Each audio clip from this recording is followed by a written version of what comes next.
খুবই ভালোবাসি। হ্যাঁ, স্ট্রিট ডগদের রোজ বিস্কুট খাওয়াই।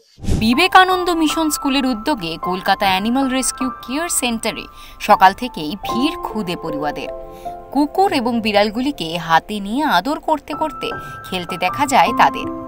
অবলা প্রাণীগুলিকে নিয়ে পড়ুয়াদের উচ্ছ্বাস ছিল চোখে পড়ার মতো।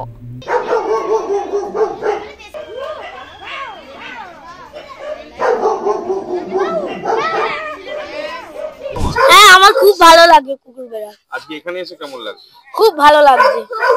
বাড়িতে কুকুর আছে তোমার? হ্যাঁ, আছে। আছে? আর স্ট্রিট ডগ ভালোবাসো? হ্যাঁ, স্ট্রিট ডগদের রোজ বিস্কুট খাওয়াই। এখানে এসে খুবই ভালো লাগছে। কুকুর বেড়াল ভালোবাসো তুমি? হ্যাঁ, আমি খুবই ভালোবাসি। কুকুরদের খেতে দাও?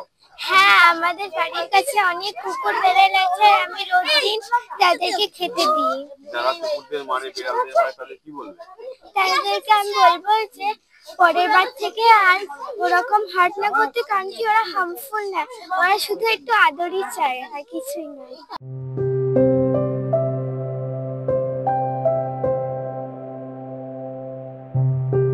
সারা পৃথিবী জুড়ে মানুষের মধ্যে হিংস্রতা বাড়ছে পাশাপাশি সারমীয়দের উপর অত্যাচারও। তার প্রভাব যাতে ছোট ছোট শিশুদের উপর না পড়ে, সারমীয়দের প্রতি যাতে ভালোবাসা জন্মায়, সেই জন্য এই রেস্কিউ সেন্টারে ছাত্রছাত্রীদের আনা হয়েছে বলে জানালেন শিক্ষিকারা। বাচ্চারা মানে অ্যানিমালদের ভালোবাসে এবং সেটার বেসটা শুরু হয় অ্যাকচুয়ালি স্কুলিং থেকে এবং হোমিং থেকে, ঠিক আছে। এবার এই যে বাড়িতে যে ডগিজরা যে সবসময় হার্মফুল হয় না, ওদের দরকার অ্যাকচুয়ালি একটু ফ্রেন্ডলি বিহেভিয়ার, একটু লাভ, একটু কেয়ার। মানুষের বেবির মতোই ওরা। তো যদি আপনারা কেউ ভালো না বাসেন, ওদেরকে মারা ধরা বা ওদের সাথে ক্রুয়েলিটি করা এটা একদমই উচিত নয়। তো সেই শিক্ষাটা আমরা বাচ্চাদের দেওয়ার জন্যই, যেহেতু বাচ্চারা স্কুল থেকেই তাদের মানে শিক্ষাটা শুরু হয়, সেই জন্য স্কুলের বাচ্চাদের এইটা শিক্ষা শেখানোর জন্যই আমরা আজকে অ্যানিমাল রেস্কিউ কেয়ার অ্যান্ড সেন্টারে এসেছি। সেন্টারের সদস্যরা জানিয়েছেন এই ধরনের পদক্ষেপ সব স্কুলেরই নেওয়া উচিত।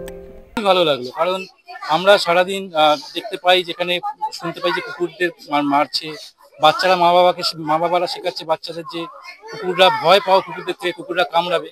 বাট বিবেকানন্দ মিশন স্কুল সেই জিনিসটা অনেকটা দূর করলো, বাচ্চাদের এনে দেখালো যে না, বাচ্চারা কুকুররা কামড়ায় না, কুকুররা সাংঘাতিক নয়।